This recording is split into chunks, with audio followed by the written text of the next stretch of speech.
$80 billion for Warner Brothers Discovery? Tell me Netflix wouldn't actually pull the trigger. They won't. It's pure banker fantasy. Why inherit legacy cable debt when Netflix just bought an AI startup to generate movies for pennies? Because even AI needs Batman, the narrative is too good.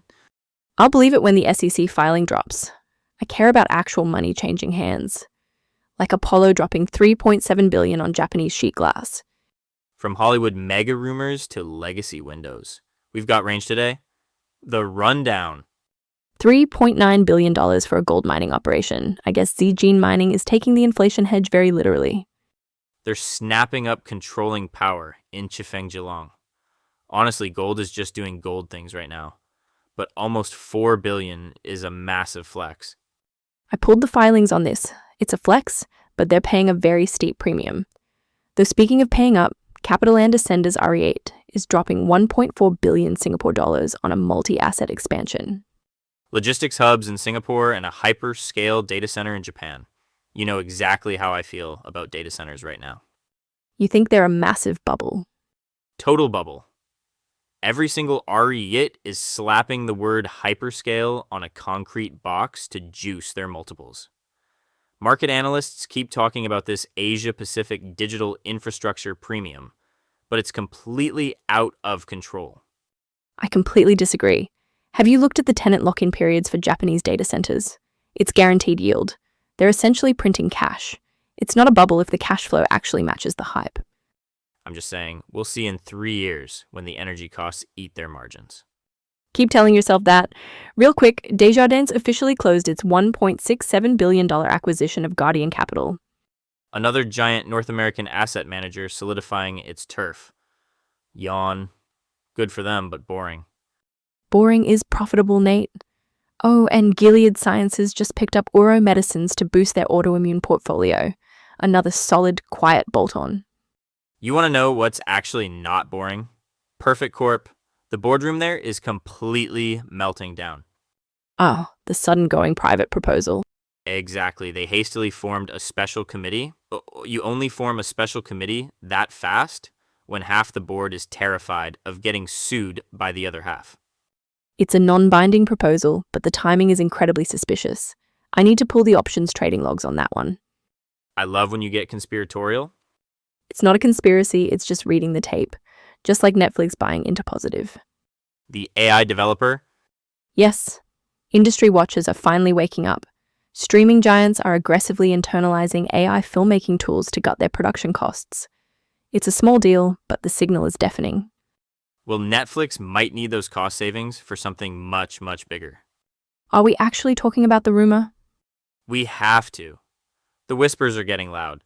Netflix potentially eyeing an $80 billion takeover of Warner Brothers Discovery. Plus, Apollo Funds is making a $3.7 billion play for Nippon Sheet Glass. Private equity buying legacy, industrial glass makers, and a media mega merger that would completely break the internet. Let's look at the Apollo math first. Sahon, the big one. $3.7 billion for a glass company. I absolutely love it. It is so wonderfully, aggressively boring. Boring is usually where the yield is, but I am not buying the whole stability narrative Apollo is spinning here. Oh, come on. Nippon Sheet Glass is a legacy industrial titan. This shows a massive continued private equity appetite for hard assets. You buy the heavy machinery, you optimize the supply chain, you strip out the corporate bloat, and you print money. It is the textbook buyout. I used to put these exact pitch decks together in my sleep. Yeah, and I used to read the footnotes on your pitch decks and find the bodies buried in the capex projections. Have you actually looked at Nippon's latest filings? They have some debt, sure. Some debt. Nate, they are highly levered and facing massive structural headwinds. Apollo is paying $3.7 billion, but the enterprise value math gets extremely messy when you factor in the modernization costs. You cannot just strip corporate bloat from an aging glass plant. You actually have to upgrade the furnaces to meet new emission standards. That takes real, unsexy capital. Right, but Apollo has the capital. They are betting on global supply chain assets being the ultimate moat right now. Think about it strategically. Nobody is building a massive new sheet glass factory from scratch today. The environmental and regulatory hurdles alone are a complete nightmare. If you own the existing infrastructure, you essentially own the market. I agree on the moat. It is almost impossible to replicate. But I completely disagree on their timeline. Apollo wants to turn this around and exit in what, 5 to 7 years? That is the standard hold period, yeah. Good luck modernizing a century-old Japanese industrial giant in 5 years. The cultural integration and management overhaul alone are going to take 3. Look, you are underestimating Apollo's operational chops. They do not just buy and hold anymore. They come in with a very specific playbook. They did this with chemicals. They did it with packaging. Glass is just sand and heat, Maya. Glass is just sand and heat. Wow. Please tell me you actually used that line in a pitch meeting. I may have used it once to try and sell a specialized ceramic steel to a very confused board of directors. And how did that go? I was asked to leave the room. Shocking. Look, if Apollo pulls off the turnaround, it is a brilliant contrarian play. They lock down a critical piece of the global supply chain, but the margin for error is paper thin. Or glass thin. I am ignoring that. Fair, and honestly, I respect the sheer scale of the bet. But speaking of scale, $3.7 billion is suddenly starting to feel like absolute pocket change compared to the whispers coming out of Hollywood this week. You mean the $80 billion rumor that is currently breaking my phone? Netflix and Warner Brothers Discovery. We absolutely need to talk about it. Voices. The consensus from the analyst desks this morning is entirely focused on Netflix. Industry watchers are pointing to their quiet acquisition of Interpositive as a massive signal. They are aggressively internalizing AI filmmaking tools to slash production costs. Which makes total sense. Look at their cash flow statements. Original content spend is the bleeding neck.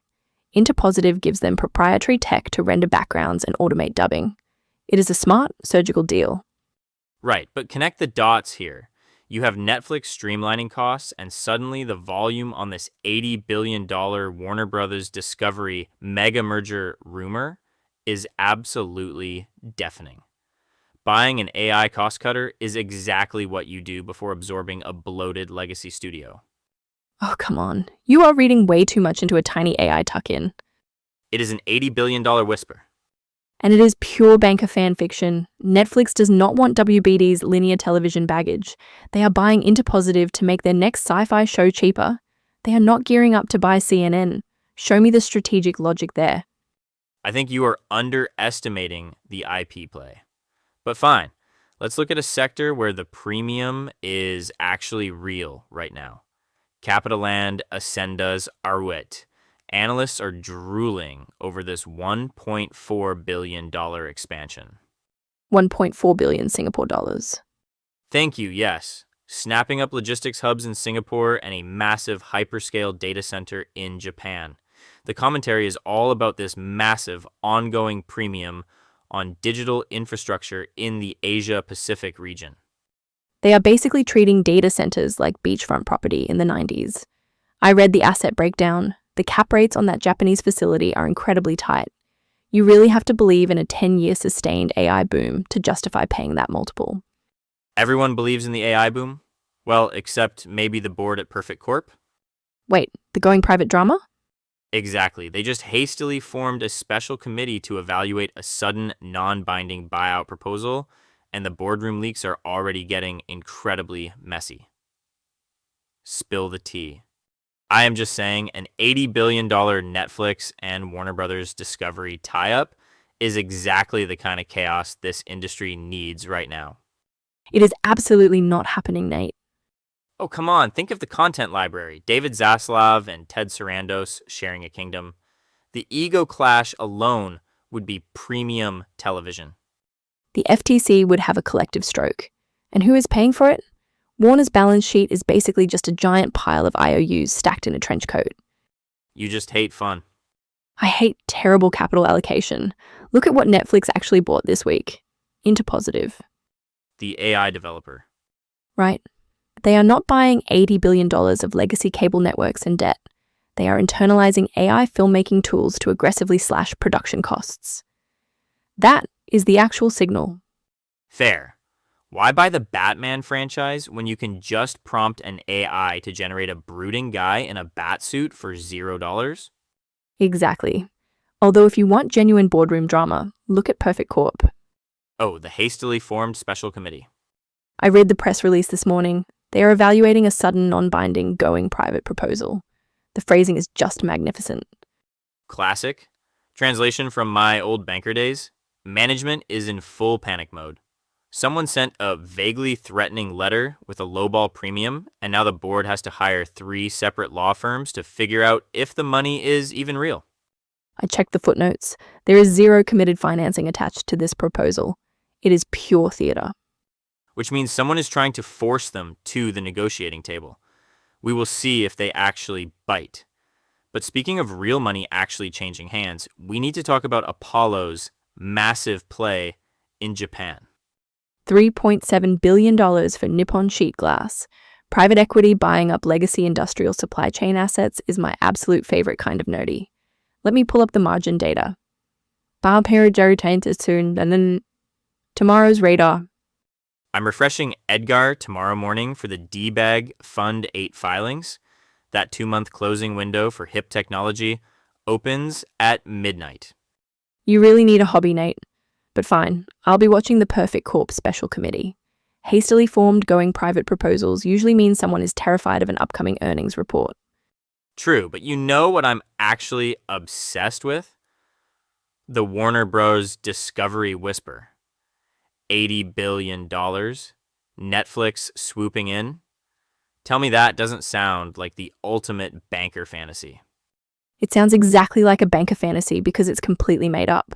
Look at what Netflix actually bought this week. Interpositive, an AI developer. They're internalizing production costs to save money, not buying $80 billion of legacy cable debt. Oh, come on. You don't think Sarandos looks at the HBO library and thinks, I can fix that? He looks at the HBO balance sheet and runs screaming. They want algorithms, not an aging studio lot. We'll see what actually hits the wire tomorrow.